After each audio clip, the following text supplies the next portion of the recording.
देखिए, हम लोगों ने अभी तक उपयोगिता विश्लेषण के माध्यम से उपभोक्ता के व्यवहार की व्याख्या बहुत विस्तार से पढ़ी, जिसमें हम लोगों ने सीमांत उपयोगिता ह्रास नियम, सम सीमांत उपयोगिता नियम, उसकी सहायता से कैसे हम मांग रेखा व्युत्पन्न करते हैं, इसके लागू होने के कारण क्या है, इसकी उपादेयता क्या है, इसकी कमियां क्या हैं, ये सब हम लोगों ने देखा है। आज हम लोग उपभोक्ता की बचत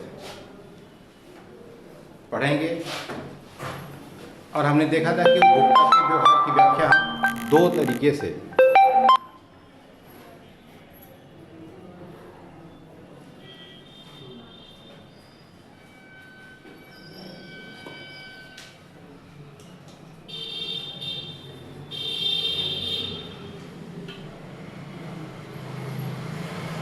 उपभोक्ता के व्यवहार की व्याख्या हम दो तरीके से करते हैं। एक गणवाचक दृष्टिकोण और दूसरा क्रमवाचक दृष्टिकोण। क्रमवाचक दृष्टिकोण के अंतर्गत हम इंडिफरेंस कर्व एनालिसिस पढ़ते हैं। उसके पढ़ने के पहले हम उपभोक्ता के बचत की अवधारणा पढ़ लेते हैं, जिसके बारे में हमको इसलिए विस्तार से ज्ञान प्राप्त हो सका क्योंकि हम सीमांत और कुल उपयोगिता की अवधारणा को जान सके या उसके अंतर को समझ सके। उपभोक्ता की बचत की अवधारणा वास्तव में सबसे पहले 1844 में ड्यूपिट नामक फ्रांसीसी अर्थशास्त्री ने प्रस्तुत की थी और इसे उसने उपभोक्ता का लगान, कंज्यूमर्स रेंट के नाम से डिफाइन किया था। और इसकी व्याख्या उसने सार्वजनिक वस्तुओं से मिलने वाले लाभ की व्याख्या करने के लिए, सार्वजनिक वस्तु से मतलब बहुत सारी ऐसी सार्वजनिक सुविधाएं हैं जिनसे आपको बहुत ज़्यादा बचत प्राप्त होती है, जैसे पुल है, बांध है, सड़कें हैं, फ्लाईओवर है।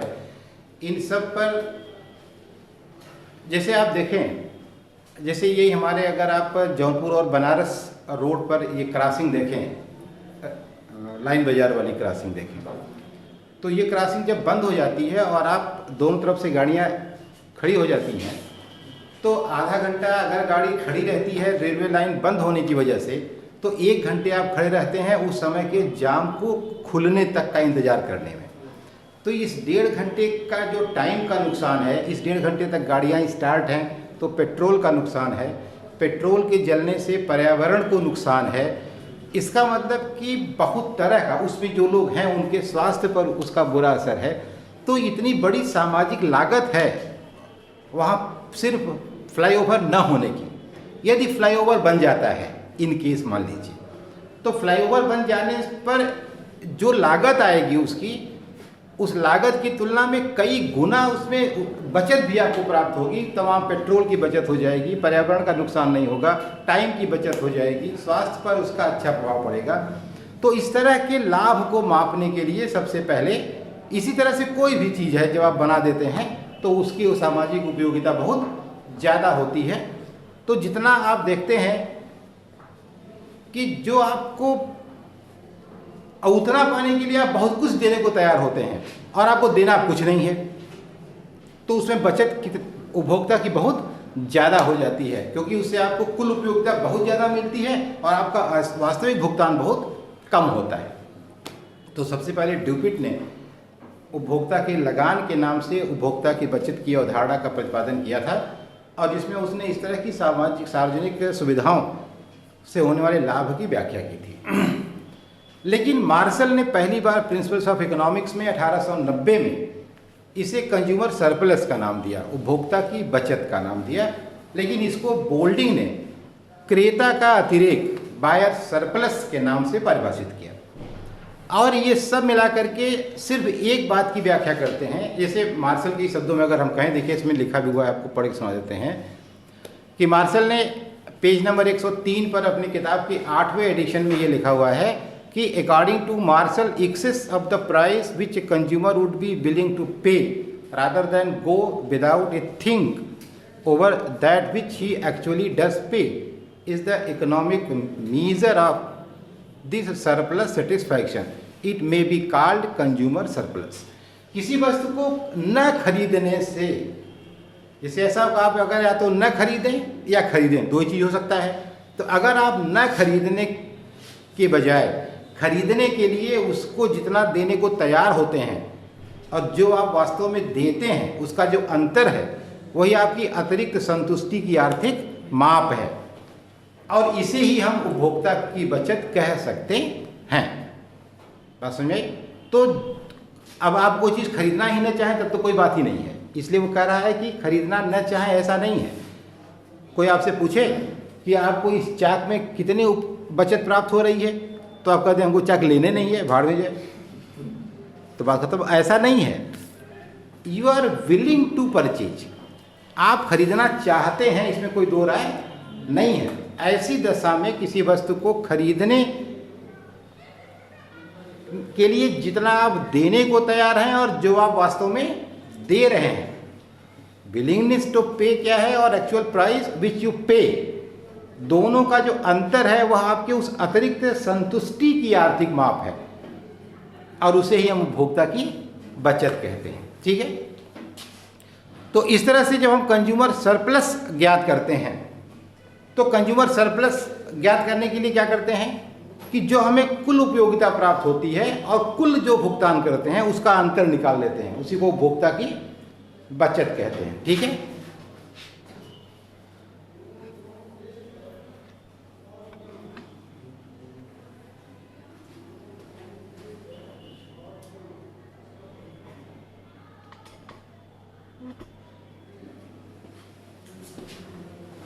आपने देखा कि जो हम देने को तैयार होते हैं और जो देते हैं उसी के अंतर को हम उपभोक्ता की बचत, बहुत साफ साफ शब्दों में कहें तो उसी के अंतर को उपभोक्ता की बचत कहते हैं।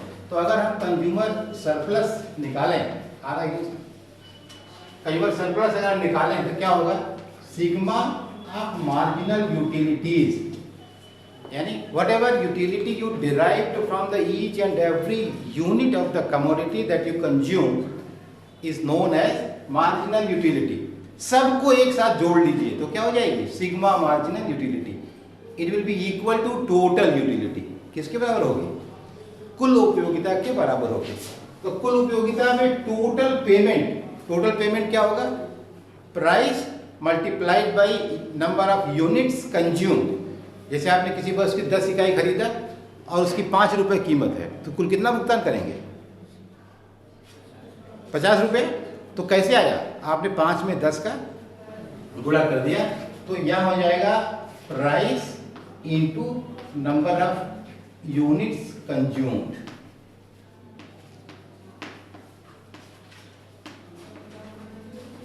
ठीक है, तो ये हो गया। अब आप देखें कि यहां हम उपभोक्ता की बचत कैसे निकालते हैं। जैसे मान लो कि आप किसी वस्तु की विभिन्न इकाइयों का उपभोग कर रहे हैं, जैसे मान लो आपने किसी वस्तु की यहाँ यूनिट्स हैं, इकाइयाँ जिनका उपभोग कर रहे हैं, नीचे आता है कि नहीं, तो यूनिट्स कंज्यूम्ड हो गया। यहाँ हर यूनिट से मिलने वाली सीमा उपयोगिता और यहाँ उसकी कीमत प्राइस, और यहाँ उपभोक्ता की बचत कंज्यूमर सरप्लस। अब देखो होता क्या है कि जब आप कोई वस्तु खरीदने जाते हैं पहले तो सीधी सी बात है, जब आपके पास कोई वस्तु नहीं है तो उसकी उपयोगिता आपके लिए बहुत ज़्यादा है। वैसे भी मानव स्वभाव है, साइकोलॉजिकल है, what ever you don't have that is more important for you. जो तुम्हारे पास नहीं है वो हमेशा हमारे लिए ज़्यादा अच्छा लगता है, और जो होता है हमारे लिए हमेशा वह महत्वपूर्ण नहीं होता है। ये मानव प्रकृति है। ठीक है, दूसरे के पास खराब से खराब चीज़ रहती है तो आपको लगता है कि मेरे पास नहीं है, और आपके पास अच्छी सी चीज़ रहती है तो लगता है कि ये तो कोई मतलब की बात नहीं है। तो जो चीज़ आपके पास नहीं है उसकी उपयोगिता शुरू में बहुत ज़्यादा होती है। तो मान लीजिए पहली इकाई आप किसी वस्तु की उपभोग करना चाहते हैं, उसके लिए आप कितना देने को तैयार हैं, 20, मान लीजिए 20 पैसा देने को तैयार है, सपोज दैट। दूसरी इकाई जब आपके पास उसकी कुछ इकाई हो जाती है तब आप कितना देने को तैयार हैं, 15 इकाई। तीसरी कितना, 10, और चौथी को 5 देने को तैयार है। अब होता क्या है कि ऐसा बाजार में कभी नहीं होता है कि आप उसी वस्तु की पहली इकाई खरीदो तो 15 रुपए में, दूसरी खरीदो तो 10 में, तीसरी खरीदो तो 5 में। कीमत तो हर इकाई की बराबर होती है, चाहे तुम पहली खरीदो और चाहे 10वीं खरीदो, तो इस तरह से तुम्हारे खरीदने की जो सीमांत इकाई होती है उसकी उपयोगिता जो होती है वही प्राइस हो जाती है। क्या हो जाती है? प्राइस। और सभी इकाइयों को अब कितना मूल्य दिया जाता है? 5 रुपया। इसको भी 5 दिया जाएगा, इसको भी 5 दिया जाएगा, इसको भी 5 और इसको भी 5 दिया जाएगा। इसका मतलब ये हो गया कि अगर हम सबको 5 देंगे तो इसका मतलब पहली इकाई से मिलने वाली सीमांत उपयोगिता 20 थी, उसके लिए आप देने को 20 पैसा तैयार थे, but you will have to pay only 5 पैसे। It means you will get 15 पैसे। ये 15 पैसा आपको क्या होगा? मिल जाएगा, बचेगा ना। यहाँ क्या हो जाएगा? 10 पैसे। यहाँ क्या हो जाएगा?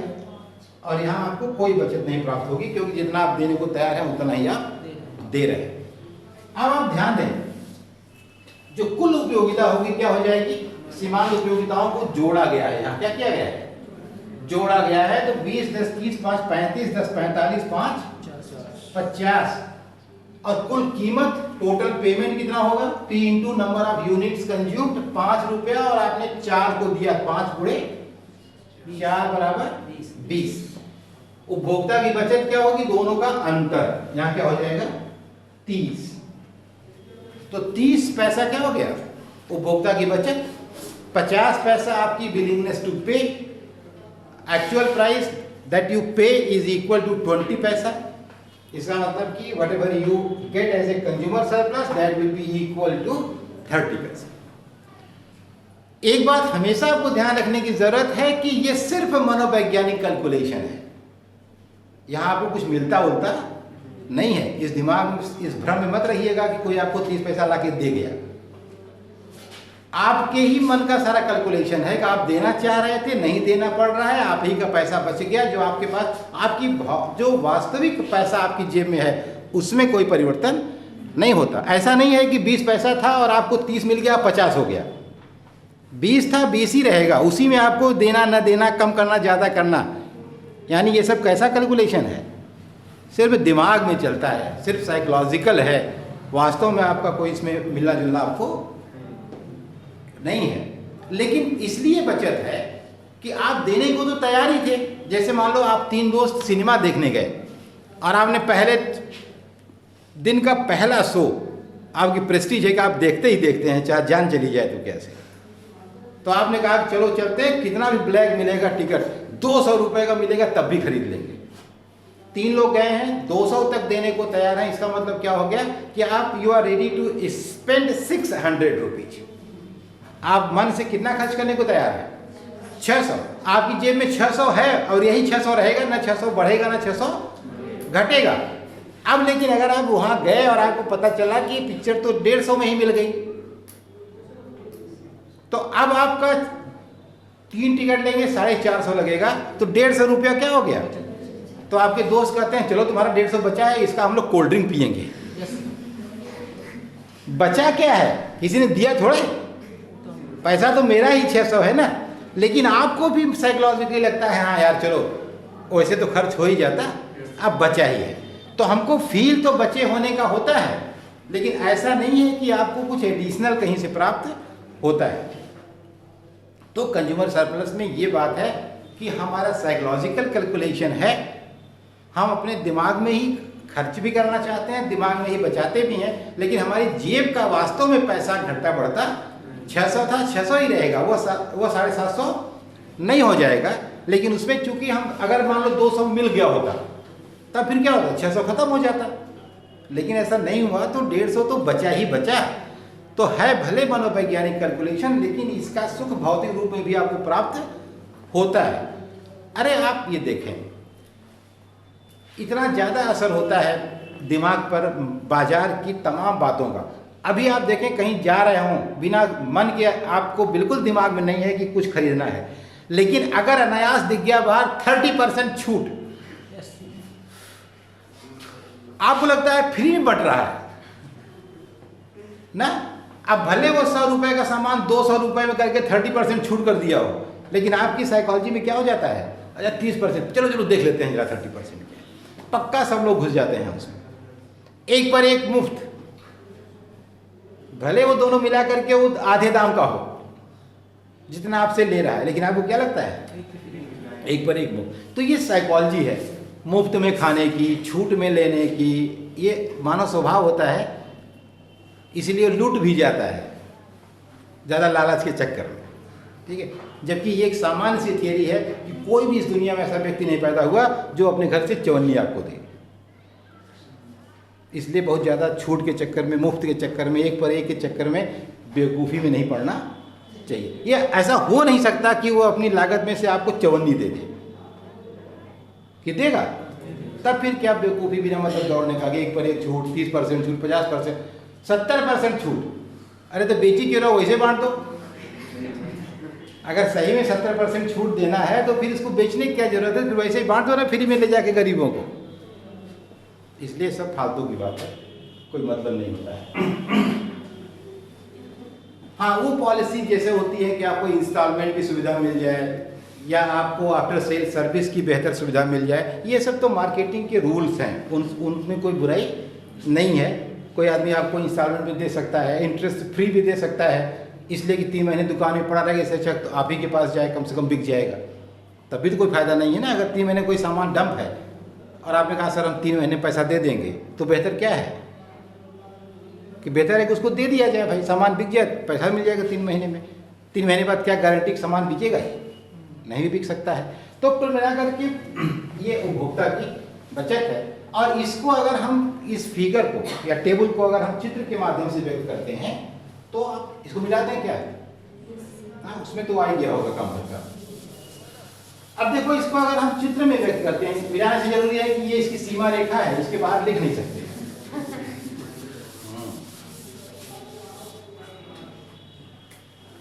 अब देखो क्या है, इधर हम लिख देते हैं सीमांत उपयोगिता और भुगतान, और यहाँ इकाइयाँ यूनिट्स, यहाँ मार्जिनल यूटिलिटीज एंड पेमेंट, भुगतान, ठीक है। यहाँ वाई एक्स पर, यहाँ एक्स अक्ष पर। अब देखो पहली इकाई का उपभोग करते हैं तो कितनी उपयोगिता मिलती है, क्या लिखे थे 20। दूसरी से 15, तीसरी से 10, चौथी से 5, बस क्या और है, ये है 5, 4 यूनिट, ठीक है। तो ये हो गया तुम्हारा ये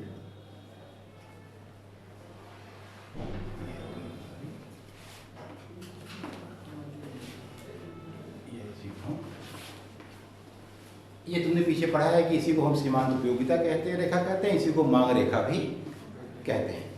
तो अब देखो ये जो हमको कुल उपयोगिता प्राप्त हुई वो है ए, बी, सी या ओ है। अगर हम 4 इकाई का उपभोग करते हैं तो हमें कुल उपयोगिता कितनी प्राप्त हुई, ये रेखा बताएगी ये ऐसे, ये देखो ये ऐसे, ठीक है। ये टोटल ये जो पूरा एरिया है ये तुम्हारी कुल उपयोगिता को व्यक्त करता है, ठीक है। अब इसमें हमने भुगतान कितना किया, भुगतान किया हमने 1, 2, 3, 4 इकाई खरीदा, 5 रुपया कीमत दिया, 5 गुणे 4, यानी ये जो है ये area B C D, C B D O, यह जो एरिया है ये क्या हो गया, इतना हमने भुगतान किया, इतनी कुल उपयोगिता प्राप्त हो रही है। तो ये ए डी बी क्या हो गया, ए डी बी हो जाएगा कंज्यूमर सरप्लस, इतना उपभोक्ता की बचत हो जाएगी, ठीक है। ये क्या, ये जो एरिया है शेडेड कर सकते हो इसको, ये क्या हो गया कंज्यूमर सरप्लस, ये क्या हो गया पेमेंट, ठीक है। और ये दोनों मिलाकर क्या हो गया, ये पूरा ये हो गया कुल उपयोगिता। तो कुल उपयोगिता में क्या क्या शामिल है, उपभोक्ता की बचत शामिल है और भुगतान शामिल है, दोनों जोड़ दो क्या हो जाएगी कुल उपयोगिता, ठीक है।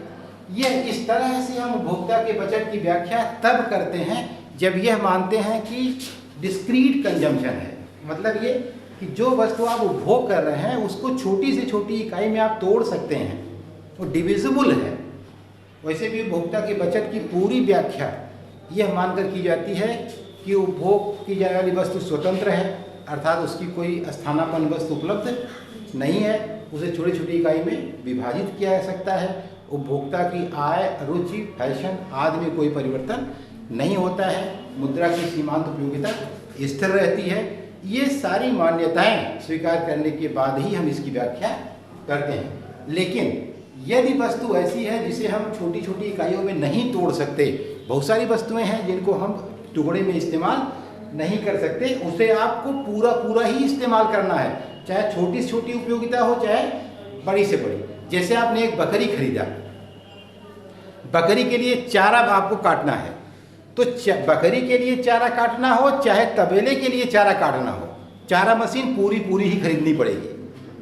कि ऐसा थोड़ा है कि आप कहेंगे साहब हमने बकरी खरीदी है उसका हैंडल दे दीजिए केवल चारे मशीन का, ऐसा तो नहीं हो सकता ना, उसे आप टुकड़े में इस्तेमाल नहीं कर सकते। ऐसा नहीं है कि टीवी खरीदने के लिए आप कहेंगे ऐसा करिए कि टीवी का हमको प्लग दे दीजिए, मॉनिटर दे दीजिए, बाकी कुछ मत दीजिए, ऐसा नहीं हो। टीवी आप पूरी ही लेंगे, चाहे 1 मिनट देखिए चाहे दिन भर देखिए। तो बहुत सारी ऐसी वस्तुएं हैं जिनका कंजम्पशन आप 20 मील में नहीं कर सकते, वो जब भी इस्तेमाल होती हैं कंप्लीट होती हैं, चाहे छोटा करिए चाहे ज़्यादा करिए। तो ऐसी वस्तुओं का जब हम भोग करते हैं तो उससे जो उपभोक्ता की बचत प्राप्त होती है उसके लिए हम इस तरह से डिस्क्रीट फिगर नहीं बना सकते, फिर वो कंटिन्यूअस होती है, सतत होती है। वो कैसे होती है देखिए, इसको मिटाएं। हाँ?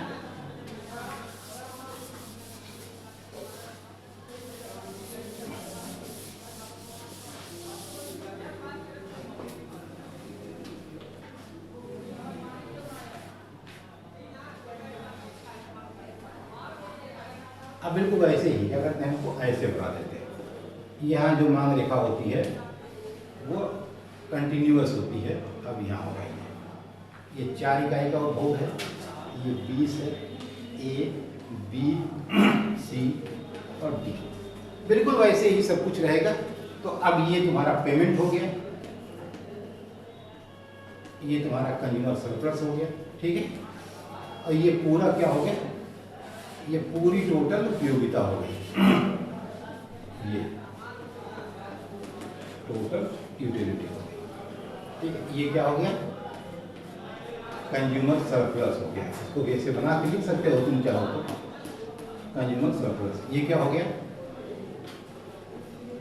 डिजाइन बदल दो,